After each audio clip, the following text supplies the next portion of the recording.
someone documenting it, you know, why do you let someone do this? A, you know, follow you around, and B, your friend.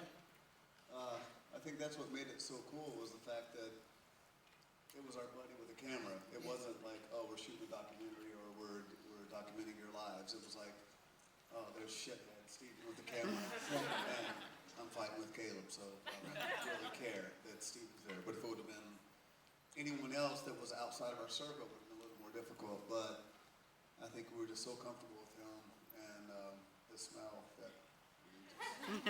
Actually, a lot of the stuff that's kind of really vulnerable, it was either Nathan shooting it or something that someone was shooting when we were little kids.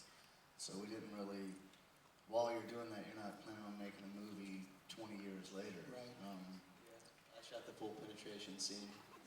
I don't even remember that. No, Casey was the fluffer.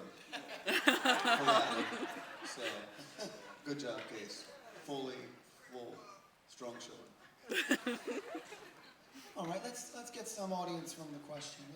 Questions nice. from the audience. Some audience from the question? I thought there was a non-alcoholic event here. You've been drinking on So some did I. shit that I have not. Eddie, raise a hand. Let's see. Right there. Lady in the back, nice and loud. No, that's my mom. Don't ask her.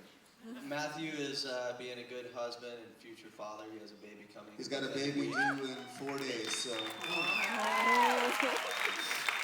We still don't know who the father is yet, but fingers crossed, we're going to be an uncle. He's going to claim it. Yes. Matthew's the first father that we know of in the band. Another question up here to the right, nice and loud. Do you find it that you're vulnerable when you're on the road and constantly touring, or what do you feel like is important because you're always going? Question was, I'll repeat it if everyone, do you feel more comfortable now on the road, or on the other side, what is the most comfortable place for you? We heard her, brah. I'm worried about that. I think whenever you're on the road, you kind of get into like a cycle, and it's easier for you to go out there every day and do what it is that you do, which, you know, that consists of a lot more than just playing concerts. But when we're home, you know, we all like to just relax, or I do. I hate when people recognize me or anything. I try to, and I don't know why the fuck we did this. It's the natural, you know, the grass is always greener in the other bowl, so. That's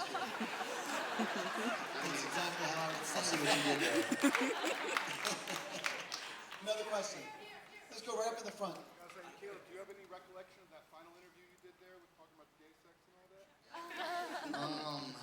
Honestly. A little bit, but I will say I was lying. I've had plenty of gay sex in my life. Only the I truth. just did that for my parents. We saw what your parents wanted of you guys, and what do you think now with your kids possibly watching this in the future? What do you want of them? I want them to do what we did and just go out there and try it and not let their parents know about it. No, I'm just going to be really strict until they're 18, and then I'm going to let them watch it and say, no, we're not who you think we were, motherfucker. And Uncle Cleo will not be babysitting anytime soon. I promise you that much. In the middle back there, she's going fucking freako. Let's go to her in the middle right back there. Approved.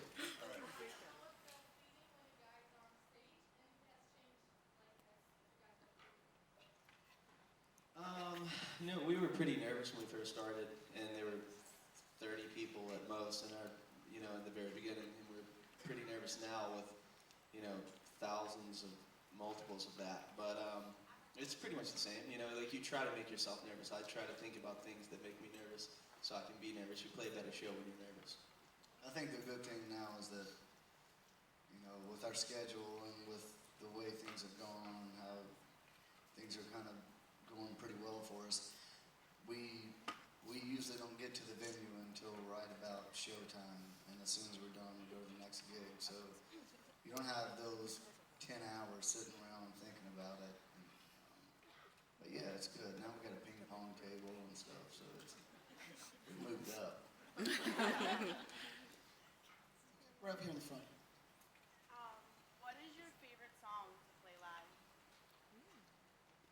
It's probably different for all of us. The last song. Yeah.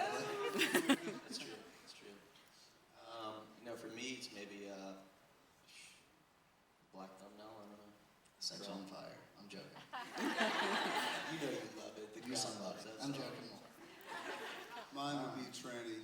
Not joking, seriously. Tranny is my favorite. It was inspired by Casey, once again.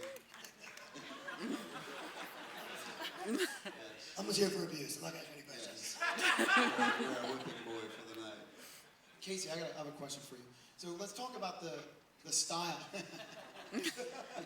The style in which you chose. This is not a typical style of like a rock doc. So let's talk about that. That was kind of your vision. Do you not like it?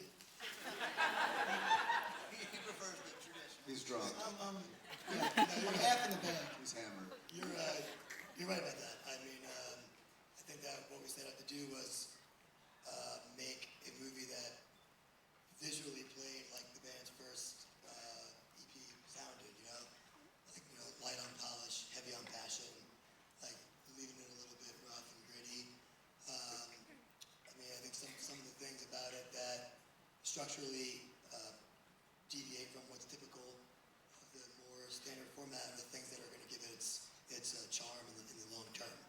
This is one of the, I think, few bands that has the potential to go on for years and years and years and have another couple movies made about them. And my goal is to have when someone watches the fourth movie, they'll say, yeah, it's good, but it was no Talihina Sky, One of those kind of things.